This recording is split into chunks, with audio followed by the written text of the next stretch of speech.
Hi, my name is Jason Olson, and we're here today at the Mark 7 Training Center to introduce you to the Gen 2 Apex 10 primer system. In this video, we're going to discuss replacing your Gen 1 primer housing with the new CNC Gen 2 system. We're going to start by removing your tool head, shell plate, and case feed housing. Okay, we can start by removing our two 3/16" Allens that secure our case feed housing to the Apex 10 press.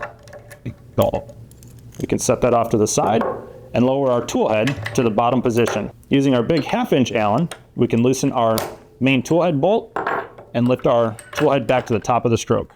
Here we can finger loosen our main tool head bolt. Once you have the bolt removed, we can lower our ram and place our tool head off to the side. We can start by removing our two 3/32" Allen screws that secure our stack tube to the primer housing. And we can set that aside.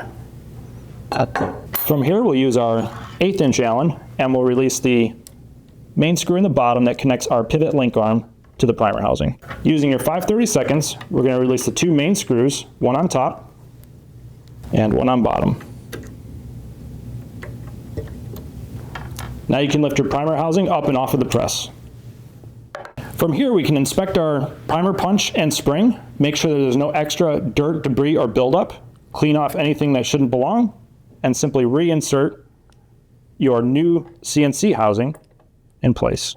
Our installation is going to be the reverse of removal. We're going to install the long screw in the top and the short one from the bottom.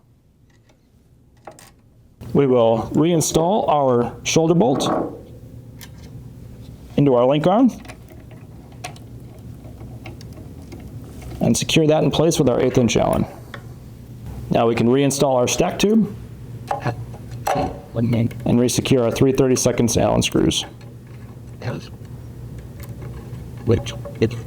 Now with your Apex 10 CNC primer housing installed, we want to make sure that our primer punch resting height is set correctly. We want to basically make sure that we don't have a speed bump or a pothole that primer has to overcome just before insertion. We can adjust that by sliding our primer punch resting height block either to the right to lower our resting punch height or to the left to raise our punch height. We should have that punch perfectly flat and level with the surrounding bushing. After we've verified our primer punch resting height is set correctly, we want to ensure that we have little to no gap between our load plate and the disc. We can also check to make sure that there is no binding by manually plunging on the compliance rod. Now that we have our Gen 2 primer housing installed, we can continue on by reinstalling our shell plate, case feed housing, and tool head. If you need any assistance with this, please give us a call or submit a support ticket through our website.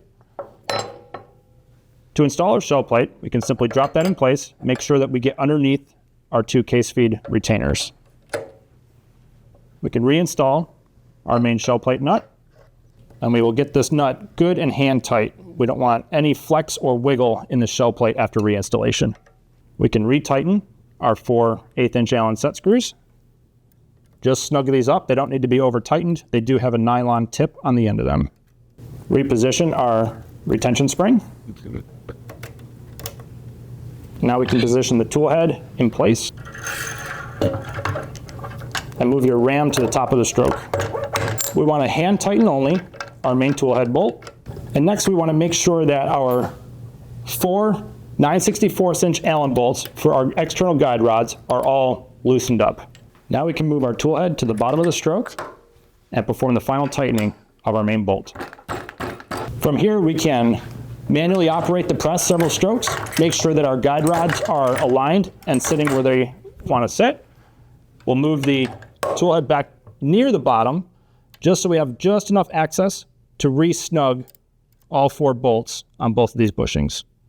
Do not over tighten these, it will cause the tool head to bind and cause difficult operation. Snug is good enough. With our tool head installed, we can now reinstall our case feed housing.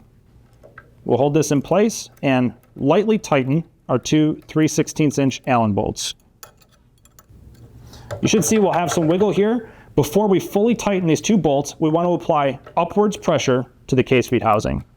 Now we can perform our final tightening of our two 3/16" bolts. Now with your press fully put back together, you can check operation of your primer disc as well as your shell plate, make sure everything is operating correctly. For more information on this or any of our other products, please visit us at mark7reloading.com.